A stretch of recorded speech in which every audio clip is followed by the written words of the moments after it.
Hi guys, it's Beth and Sam. Samantha from Make the Move team. EXP Realty, sorry. I never know if you want to be Sam I or know, Samantha. it throws me off. I don't care. It throws me off. As long as it's just nice, I don't care. You can call me Anyway, whatever. okay, there you go. Hey guys, this is the first of an 8-part series on home buying. So whether you're a first-time home buyer or a new into the market home buyer, sometimes you haven't bought a house in 20 years, like Sure. anywhere from, really 5 to 50 years. We're talking to you if you haven't bought a house in that time. So we're just going to do refreshers for what's going on in the market of 2020 today and do an 8-part series so we can make it short and sweet, and you can find us on YouTube. We are Make the Move team at eXp Realty, and we're going to give you tips. So here we go. Okay. First, You got to decide to buy. we're going to decide to buy. Yeah. I want to buy, okay, I really think this house isn't doing it anymore for me, or I've never bought a house. I really want to buy a house. What are my first steps? What do you think is the first thing? Well, I mean, obviously making the decision to buy, but then what? Making the decision to buy, and then I would say if you are going to have funds to make the purchase, to talk to a lender, find Right. out what your purchase power is. So I do think you do talk to a lender, but there are some things that we might go through. Like you might think, and we have somebody just like this right now, one of our clients who's, I don't think I can afford to buy a house. And really, that's, if you have a little bit of money, there are all kinds of programs out there for financing and how to get you into houses. There are first-time homebuyer programs where you get more money to help you, assist you in getting in. There are FHA mortgages, which might allow you to have some closing costs paid on behalf of the seller for the buyer. There are VA loans, which are no money down. If you have been in any part of the service at any time over the last 100 years, so I think that would apply to everyone out there that was in the military.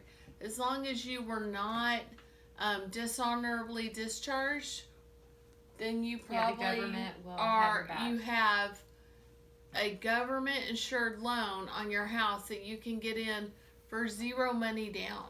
If you have a VA now, you can still get another VA. It's not like it's a one and done thing and they're done with you.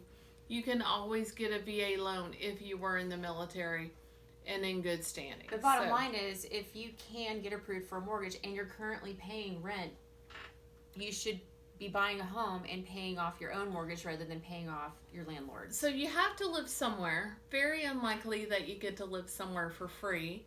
But if you do, hey, that's a Way to different go. approach. But yeah, you have to have a payment of some sort. If you are paying on a note that is from you purchasing a house, that's an investment in yourself. And you're building equity in that property, and then we'll have, a nest egg, if you will. So when you go to sell that property, before, if you had sold it before you paid it off, you will have a chunk of money because your home's appreciated, gained in value, Right. That kind of thing. So you probably will have as much, as long as we've taken care of the house and made it, updates and whatnot, you should have a good chunk of money to go to that next house. If you're paying rent, however, very likely that your net worth is quite low. People who pay rent, they don't have any equity built up. They have nothing, really. You're just paying to live somewhere. You're renting it. That's it. You pay the money, it's gone. Sorry, y'all. But another question that we get asked: when is a good time to buy? In this market, now. It has been a good time for many, many years now, and there is no end of that in sight. So and interest rate right now is quite low. It is. Below 4. It is. There are houses coming on the market several daily right now because we're getting into prime time. It's like what I like to call it when we go into March is prime time. Prime time. Prime time. Yeah. And we have lots of people out there looking, lots of people looking to list, lots of people wanting to find the best deal. Can you go in there and buy a house that says it's $200,000 and offer $175,000 the first day it's on the market? Well, it depends though. It depends on what the actual value of the home is. If it's actually valued at $200,000, no. And in fact, if it's priced as it's valued, it's probably going to be gone within a day or two. Yeah, and it might be multiple offers. If it's one of those, you're like, oh my gosh, this is HGTV cute, then it's likely going to be multiple offers. Yeah, North Texas is a strong market. Good properties, priced right, go fast. Or should they wait? Would it be better to wait? Let's say they if you're ready to buy, you got to have a place to live. You're able to, your lease is in, you're able to get out of your lease. Now is the time. Now is the time to buy. So maybe they only have $8,000, let's say, to get in. Should they just wait till they can build that equity up, that down payment? No, because what we're seeing in the market is the more money you're wanting to save, you're basically just saving the money to offset the increase in prices of the homes. Every year they're going up just a little bit more. So you wait another year or two, yeah, great, you've saved more money, but you're basically paying to offset what the property price increases have been. So let me ask you a question. Did you hear that? What she said was, if you had, say, $8,000 right now to put down on a house, the time to buy is right now. And then when you save up that extra money, you put all that money towards principal, which builds your nest egg and your equity in your house.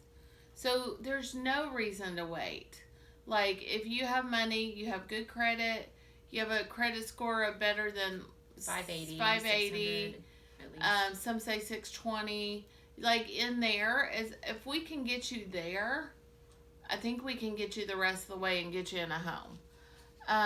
Okay, so next question we often see is we don't have the money for a down payment. We already covered that. Yeah, lots of grants and programs in place. Yeah, lots of programs. And affordable housing in the North Texas area is considered $250 and less. So there's a lack of those homes. Sam and I just toured a house that is at the higher end of that range at $250 yesterday. And it was a great looking house here in North Texas. New house. And so that's out there, and we are seeing those. We're touring them. We're letting you see them. So, don't think that there's a lack of it. And then, okay, so this is a fact from the U.S. Federal Reserve Board of Consumer Finance. They said the average net worth of a homeowner is $184,400. Guess what the net worth of a renter is? I mean, plug it in down below. Like, I'd really like to know your thoughts before you hear my answer. I'm about to give it, so don't cheat. But the average net worth of a renter is $400. $4,000. Oh, sorry. Just kidding. $4,000.